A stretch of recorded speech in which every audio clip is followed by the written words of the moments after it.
इस वीडियो को पूरा गौर से देखें। बड़ा सवाल है, चांद पर कैसे बसेगी इंसानों की बस्ती? चांद पर बसे शहर का नजारा कैसा दिखेगा? क्या चांद की जमीन पर भी धरती जैसी फसल लहराएगी? क्या चांद की धरती पर खेती मुमकिन है?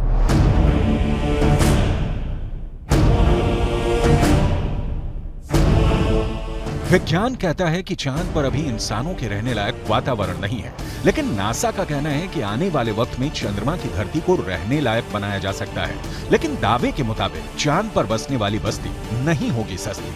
अंतरिक्ष में चंद्रमा धरती का सबसे करीबी पड़ोसी पिंड है। पिछले 6 दशकों में इंसानों ने 100 से भी अधिक मून मिशन को अंजाम दिया है। सभी मिशन को कामयाबी नहीं मिली, लेकिन इन मिशन ने चांद को सबसे ज्यादा खोजा जाने वाला स्थान बना दिया और अब चंद्रमा पर जीवन की संभावनाओं की तलाश हो रही है।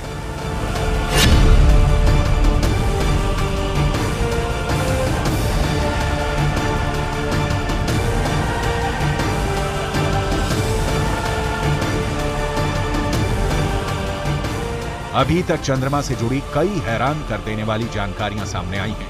दावा किया जाता है कि चंद्रमा की मिट्टी में कई तरह के खनिज हैं। चांद की सतह पर पानी होने के भी सबूत मिल चुके हैं। वैज्ञानिकों का मानना है कि चांद पर जीवन के सबूत भी मिल सकते हैं। संभावना जताई जा रही है कि भविष्य में चंद्रमा पर मानव बस्ती बसाने का सपना पूरा हो सकता है, लेकिन यह काम इतना भी आसान नहीं है। चंद्रमा पर इंसान के कदम भले ही साल 1969 में पड़ गए हों,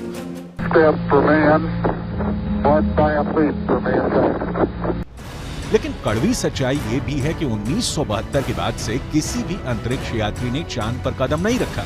जब से इंसान ने चांद पर कदम रखा है, तभी से वहां इंसानी बस्ती बसाने की चर्चा चल रही है। 1972 से अभी तक 51 सालों में कई मून मिशन भेजे गए और उससे जो जानकारी हासिल हुई, उसके बाद से अब चांद पर मानव बस्ती का सपना जल्द आसान हो सकता है, लेकिन ये बहुत अधिक खर्चीला भी हो सकता है।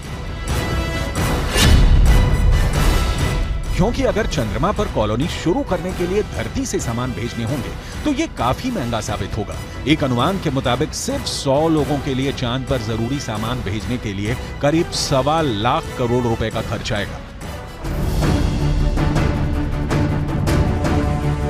ऐसे में अगर चांद पर इंसान को रहने लायक बस्ती बसानी है तो सबसे पहले रोटी, कपड़ा और मकान जैसी बुनियादी जरूरतों को पूरा करना होगा, जिसमें सांस लेने के लिए हवा, पीने के लिए पानी, पेट भरने के लिए खाना, हवा के दबाव से लैस रहने लायक जगह और रोशनी के लिए बिजली जरूरी होगी।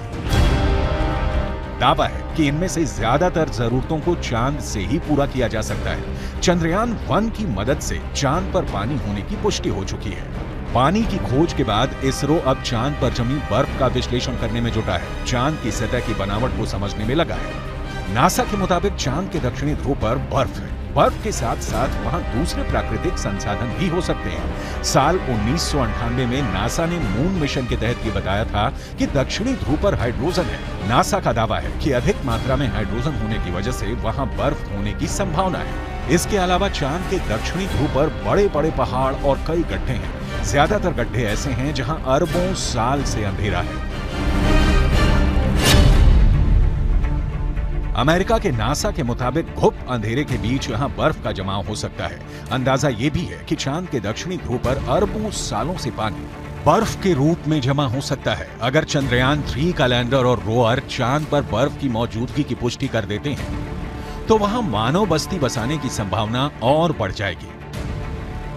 हालांकि इससे पहले भी चंद्रमा की सतह पर पानी होने के संकेत मिले थे। चांद के छाया में रहने वाले हिस्से में पानी के होने के संकेत मिल चुके हैं।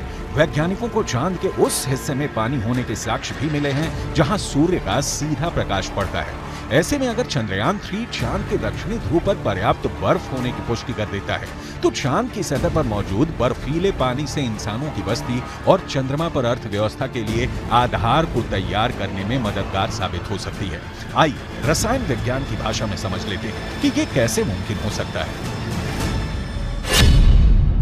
रसायन विज्ञान में बर्फीले पानी का रासायनिक सूत्र होता है H2O। पानी एक एक अणु में हाइड्रोजन और ऑक्सीजन 2:1 के अनुपात में मौजूद होता है, यानी पानी के एक अणु को हाइड्रोजन और ऑक्सीजन में तोड़ा जा सकता है। H2O equals H2 plus O2, यानी पानी की मौजूदगी में चांद पर सांस लेने के लिए ऑक्सीजन बनाना आसान है। वहीं पानी से हाइड्रोजन और ऑक्सीजन को अलग करके ईंधन के तौर पर इस्तेमाल कर सकेंगे। साथ ही साथ पानी से चांद पर बिजली भी तैयार की जा सकती है। साफ है, चांद पर मौजूद पानी कई समस्याओं का समाधान हो सकता है। पानी के इस्तेमाल से सिंचाई के लिए खेती का काम भी आसान किया जा सकता है, क्योंकि चांद पर इंसानों की बस्ती को लेकर रिसर्च कर रहे वैज्ञानिकों को तब बड़ी कामयाबी मिली थी जब चांद की मिट्टी में पौधे उगाए गए। अपोलो 11 मिशन के दौरान करीब 22 किलो सामान चंद्रमा से लाया गया था। इसमें तकरीबन 50 चांद के चट्टानों के टुकड़े और चांद की मिट्टी शामिल थी। शोधकर्ताओं को इस बात का बिल्कुल भी अंदाजा नहीं था कि चांद की धूल भरी मिट्टी में कुछ उग भी सकता है या नहीं। उन्होंने इसे एक प्रयोग के तौर पर लिया कि अगर अगली पीढ़ी में कोई चांद पर जाता है तो वहां पर कुछ उगा सकता है। जो नतीजे सामने आए उसने वैज्ञानिकों को चौंका दिया। ऐसे में अगर चांद के दक्षिणी ध्रुव पर पर्याप्त मात्रा में पानी नहीं मिलता तो चांद पर बस्ती बसाने का सपना अधर में लटक सकता है। यानी चांद पर सस्ती बस्ती बसाने में चंद्रयान 3 बहुत बड़ा रोल निभाने वाला है, जिसकी शुरुआत चंद्रमा के दक्षिणी ध्रुव पर भारत के धमाकेदार दस्तक के साथ हो चुकी है।